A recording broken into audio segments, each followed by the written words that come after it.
I've had a few requests in the last few weeks to demonstrate how I do the Humboldt Undercut. That's where you take the felling notch out of the stump instead of out of the good wood. I thought it was a good request, but I haven't done it because I just haven't been cutting down trees lately. Over the last few months, I've had more trees already on the ground to deal with than I even want to deal with. But now I have this dead Douglas fir. It has a few green needles on it still, but most of them are laying all over the ground because they're dead. That means it's a fresh kill, which means the wood inside should still be perfectly good. Just right for the off-grid cabin build. The wood will probably be slightly dried and still sound and good quality. And if that kind of thing doesn't interest you, stick around anyway. At the least, you'll get to watch a tree fall down, go boom. We got something for everyone here. I want this tree to go just to the left of this pine, right in this hole. If it smashes this Doug fir, that's okay. There are too many trees there anyway. Has a slight lean in the direction we want it. That'll make it easy. I've noticed when it comes to chainsaws and cutting down trees, there's a lot of dogma on the internet. A lot of people get the idea that their way is the only way. I'm not here to show you the way to cut down a tree. I'm here to show you the way I do it. And as the saying goes, there's more than one way to skin a cat. The first cut I make is the flat cut on the undercut. A lot of people call this first wedge cut a face cut. We always just called the whole thing an undercut. Probably because on the Humboldt you cut from underneath. Maybe technically that is the undercut, but we just called the whole thing the undercut. It's an undercut and a back cut. Not everybody calls it that, but around here that's what we always called it. A lot of people say make it a level cut. Maybe that's a good idea. I don't go so much level on this one, but I try to make it perpendicular to the tree. And I make that cut about a third of the way into the tree. And keep in mind, this is the cut that you're aiming with. So you want that cut perpendicular with the way you want the tree to go.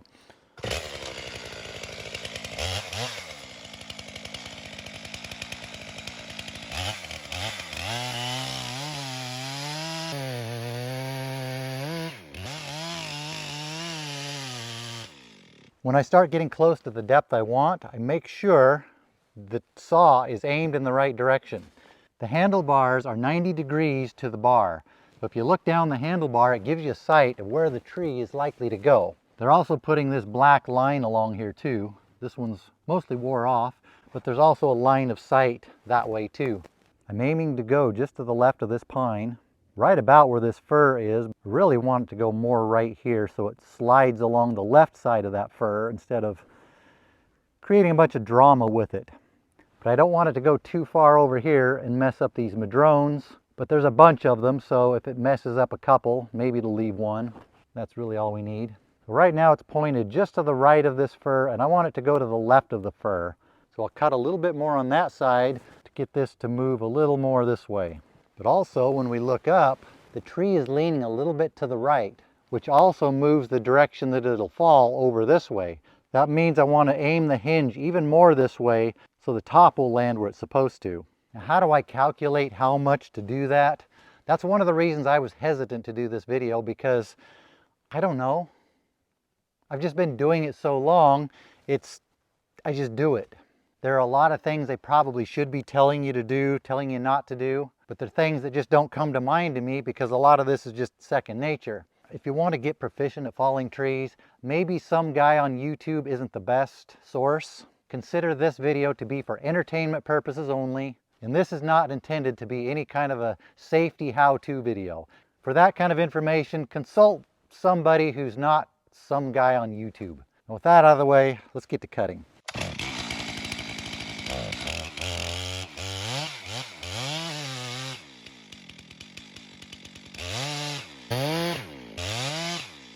We're sighted in just to the left of that Douglas fir, which may take quite a beating when this comes down. Now the next cut is the undercut. I try to line up the bar with the back of this cut. You can line it up on this side so you know your cuts are going to match right in the corner. These long felling dogs come in handy right here, where you can drive them into the bark. It holds your saw in place and it gives you some leverage. Ideally you want that undercut at about a 45. The problem is we can't see where it's going to come out on the other side because it's on the other side of the tree. And you can't go over there to make sure you're lined up, because if you do, your saw is going to fall down. So just do the best you can to estimate what's going to be right, cut into it just enough to be able to hold your saw in place, then go look.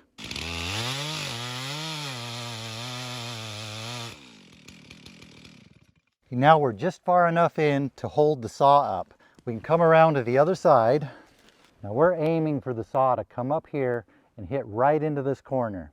If you look straight onto the bar, you can project the direction it's going to go. As you can see here, it's aimed too far back. We don't want that. We don't want to cut into this important hinge wood that's supposed to be right here. So we need to adjust the saw, tilt it up this way so it hits that corner. And that's easy to do when you've only cut in a little bit like we've done here.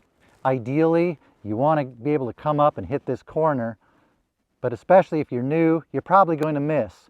So if you miss, make sure you miss on this side. Come up here, because that's easy to fix. But if you get back here, that's harder to fix, and that's a problem. Ideally, you want to be at the skill level where you just hit right perfect, but even the pros miss sometimes. But if you're in doubt of how much to tilt the saw, tilt too much to where it'll end up on this side. I'm going to readjust and finish this cut. For demonstration purposes, I'm going to intentionally miss it. I'm going to come out on this side. The reason I'm going to do that is so I can show you how to fix it if you do, how to clean that up.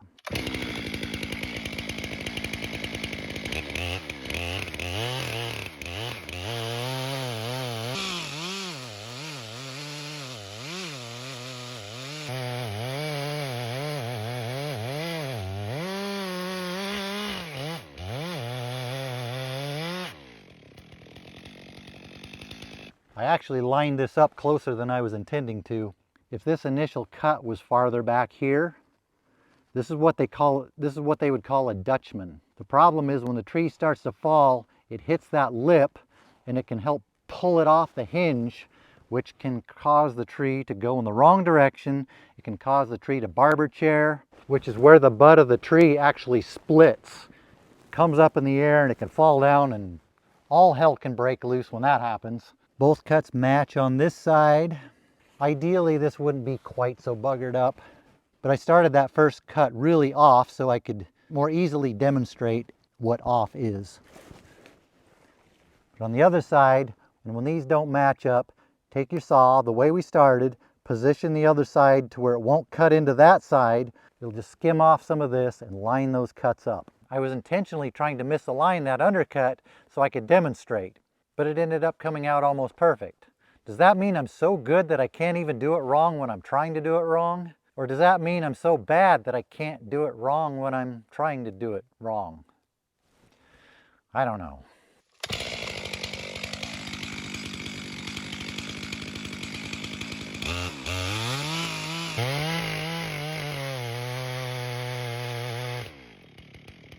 When we made that last correcting cut over here, make sure you do it with the bar of the saw in the right position on this side, with your bar lined up with where this cut is supposed to be, where it made the cut. So your bar is making a flat cut all the way across here when it makes that final correcting cut, because you don't want a hump in the middle here. I don't know if that made any sense the way I explained that, but hopefully it did. And now the fun part, the back cut, which leads to the most fun part, which is tree fall down, go boom, which is easy to do, but to get the tree to fall down, go boom where you want it, that's the tricky part. But one of the most important parts of falling the tree is the hinge, and that is the wood you leave between the undercut and the back cut. In a case where there's not a lean in the tree this way or that way, perpendicular to the direction of fall, you want that hinge to be pretty much the same width on both sides. And you read some manuals that says you should leave a certain amount of hinge, like 2 inches of hinge. Well, I think that depends. I don't think there is a certain amount that you should leave. It depends on the size of the tree, how much lean in the tree there is. I don't have a good rule of thumb number to say how much of a hinge to leave. I go with that by feel. In a case like this where you're probably not going to have to wedge a tree over, the tree is going to start moving, and I can determine by how it's moving if I should cut a little bit more or back off and run away. So again, consult some real experts on that. And you want to make the back cut a little higher than the front cut. A lot of times I've seen it said 2 inches. That's good. I usually do 1.5 inches, 2 inches, somewhere in there. So you line up this side of the saw, the right height you want from your back cut. Again, it's hard to adjust the height on the other side because you can't see on the other side. But if you look down your undercut like this, it gives you a point of reference to line up the back of the saw. You have to guesstimate a little bit. A lot of it just comes from experience. After a while, you just, I don't know how, but you just learn how to do it. And I start cutting in fairly close to where I want the hinge to be. Start on this side, somewhat up close to where I want that hinge to be, but back some. And with this one too, you can cut into it a little bit until the saw can hold itself up. Then go around and look at the other side to make sure your cut's going to come out right. Now this is a good time to go around and check to see if you're in alignment. You don't want to get too far into this side. This is even a little bit far for doing that, because if you have multiple cuts back here where you're correcting, it can interfere with driving a wedge in. If you're a beginner, don't be afraid to stop and go over on the other side and look and see if it's lining up right. I actually recommend you do it multiple times. Now for me, I can just look through the undercut here, look at here, and I can see it's going to be close enough. If we go on the other side, you can see it's going to come around right about where it's supposed to.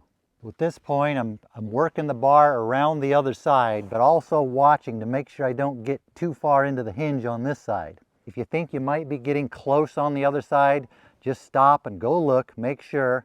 Just always be paying attention to make sure you're leaving enough hinge wood on both sides, and you just adjust the saw as you go along to keep that even, or to whatever you need the hinge to be. In some cases you might need it wider on one side, but that's more advanced stuff. A lot of this can also depend on how big the tree is, how long your bar is. In some cases, on a bigger tree, you might need to go on the other side and cut on that side. Again, this is not meant to be an exhaustive tutorial. This is just how I would do this on this tree with this saw.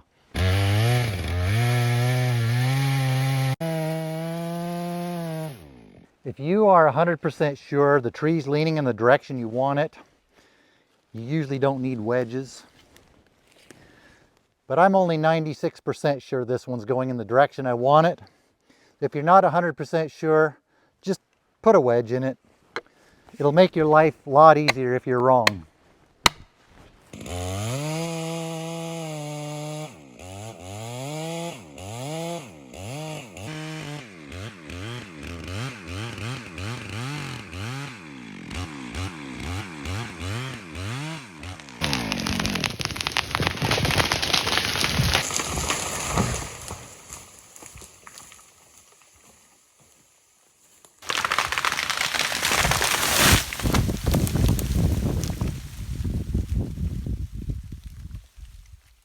Yeah, like that. It knocked the top out of the fir. I would say the fir is lucky it didn't knock the whole fir down. The madrones down there are unscathed. Came out a little bit low on the right side, but within my specifications. I left more holding wood on this side because the tree had a lean that way. Maybe a little bit more than I needed, but I really didn't want it to get hung up in those trees. Something that could have been done in a case like this where there's a lot of holding wood. At some point during the back cut, take the bar and just cut into this corner a little bit. That can help prevent tear out. When I intentionally misaligned that undercut, came up short on it, I forgot to mention there's actually a technique where you intentionally come up short on the undercut and create a Dutchman and do what they call a swinging Dutchman. You come up short on the undercut, you cut off the hinge wood over here, leave a whole bunch of hinge wood over there, and you can actually get a tree that's leaning one way to swing around and go another way. Maybe one day if I find a tree that's appropriate to do that with, I will decide if I want to do that on video or not. It might be a controversial video because it can be very dangerous if someone doesn't know what they're doing. But it can be amazing what you can get a tree to do with a swinging Dutchman. The main advantage of the Humboldt is you're taking the wood out of the stump instead of out of your good log. The stumps usually have a flare at the butt. The mills don't want that stump wood anyway. So you might as well take that waste wood out of the stump instead of out of the log.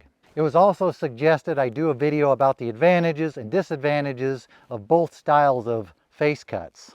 But I may not be the right person to talk about the advantages of the other style, since I don't know what most of those are other than being able to cut lower stumps. Now, it might be a fun idea if I do a video of me trying to do that East Coast style top-down notch. Is there a name for those? I don't even know what they're called. Probably the goofy style face cut or something like that. But that might be fun for me to try doing that. But now the next step is to get this log out of here and to the mill. But my tractor is way over there, and I'm not done with it yet way over there. So we'll just leave this here for now and call this a video. Hopefully you got something out of this. Maybe just watching the tree fall down and go boom.